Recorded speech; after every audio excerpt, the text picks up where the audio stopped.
Hi everyone, I'm going to share a gluten-free flapjack recipe, and this one is a little bit different in the sense of the process. I'll share in the link below in the description box the full ingredients and the amounts and the method. But just for the initial purposes of this video, I'll just share what we're going to use. We're going to use gluten-free oats. We're going to use gluten-free buckwheat flakes. You can actually use bran flakes. You can use different types in this, so just play around and experiment. You can also use rice puffs, things like that. We're going to use organic raisins, if you want to use sultanas instead. We're going to use sea salt, some honey, some almond butter. You can replace this with peanut butter if you wish. I'm going to use coconut oil. Now I've just gone for a basic seed mix, but if you want to just use, say, sunflower and pumpkin seeds, they go very well. We're also going to use some linseed, or otherwise known as flaxseed, and we'll obviously use a bit of water with that as well, but those are the main ingredients that we need. So what I'll do, I'll take you to the next step. So the first stage is we want to preheat the oven to 180 degrees Celsius in a fan oven, and we're going to just measure the ingredients that we need first. So initially, if you get yourself some scales, and you will need either a roasting tin or an oven-proof dish like this. As long as it's big enough, we're just going to roast some of the oats and mixture together.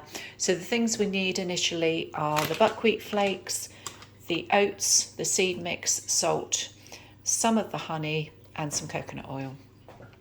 Okay, so we're just going to measure them out now. Okay, so firstly you want 125 grams of the oats, and then just pour them into the dish.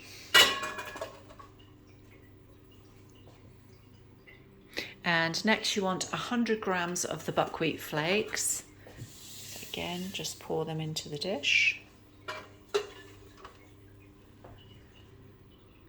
And next we want about 75 grams of the mixed seeds.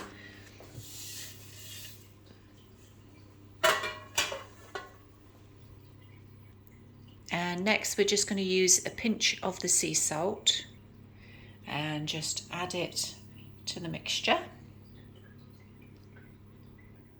And we're going to use approximately 25 grams of the honey, so we'll just pop that in the mixture.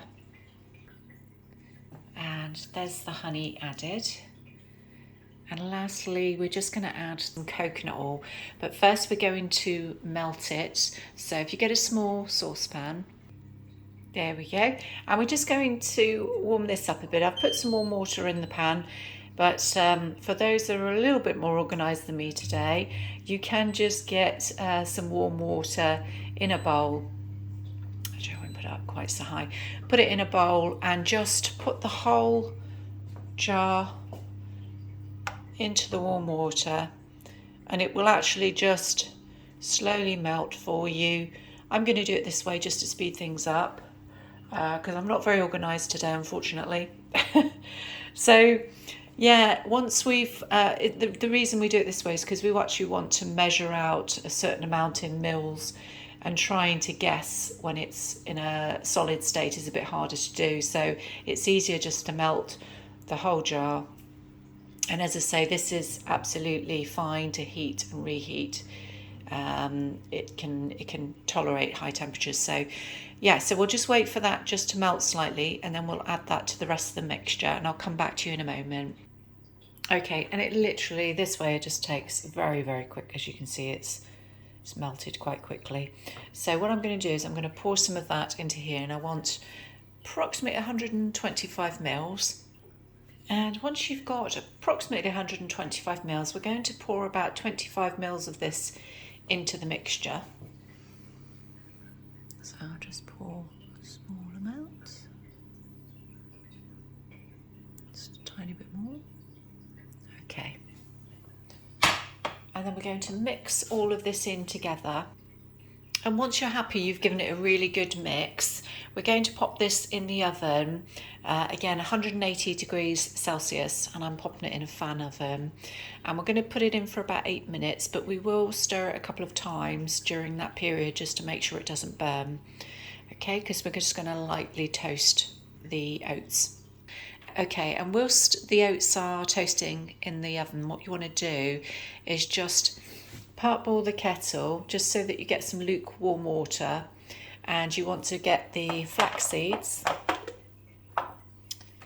and just take 4 tablespoons approximately, pop them in a bowl.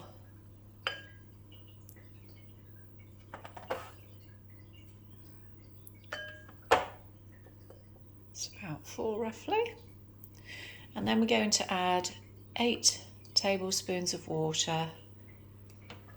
To say it's lukewarm.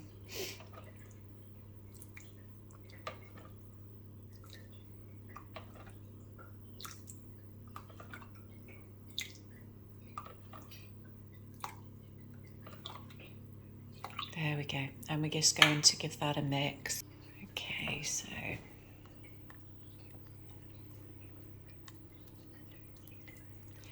just make sure it's well mixed together. Okay, and that will start to gel up a little bit. So we'll just let that sit for the moment.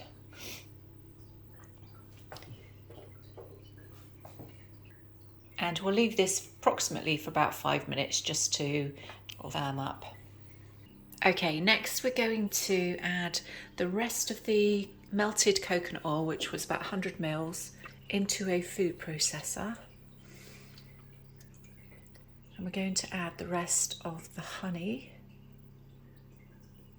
next. So you're going to need about 175 grams of honey.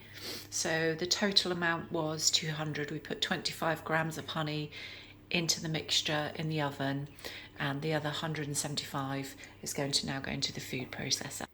And just remember to obviously check the heated oats in the oven, because you just want to stir them a couple of times during that 8 minutes. But next we're going to pop the almond nut butter in, and we're going to use 100 grams. Once you've combined those 3 ingredients, we're just going to pulse it to make sure it's fully combined. Okay, and once you've done that, we're going to remove the oats from the oven, and we're going to add that to the mixture. There we go. And once they've all been added, we're going to pulse it again, but we don't want to make it completely smooth. We just want to break it down a little bit, so I'll come back to you in a minute. There we go. And as you can see, it's just broken it up just enough to create a nice sort of flapjack mixture. The very final bit, we're going to add the raisins and also the flax seed mixture. So the easiest way to do this is just get yourself a bowl. Here's the mixture from the food processor. We're going to add the flax mix, and also we're going to measure 100 grams of the raisins. So once you've combined those, we're just going to mix it all in together. I'm just going to use 2 hands to do this. Okay, so once it's well mixed, we're going to pop this into a lined tin. Okay, so what you need is roughly about 20 centimetres by 20 centimetres. Ideally a square dish so that you can cut them into chunks of squares. Now, if you're going to use an ordinary oven dish or a glass dish, you just want to, I mean, a glass dish is not so bad, but you just want to use some grease-proof paper just to line it. With this is a silicone one, so I don't need to, it'll come out of here easy enough. Now we're going to pop the mixture in there, and we're going to pack it down quite firmly. So I'll just do that now. There we go. So if you've got a spatula, it's a lot easier. And you can just press down quite firmly.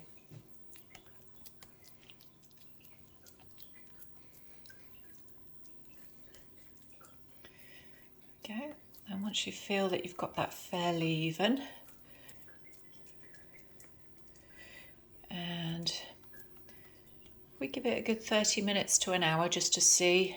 It might take a little bit longer to set, but once we're happy that's fully compacted. Okay, so there you have it. So what we're going to do is we're going to pop it in the freezer.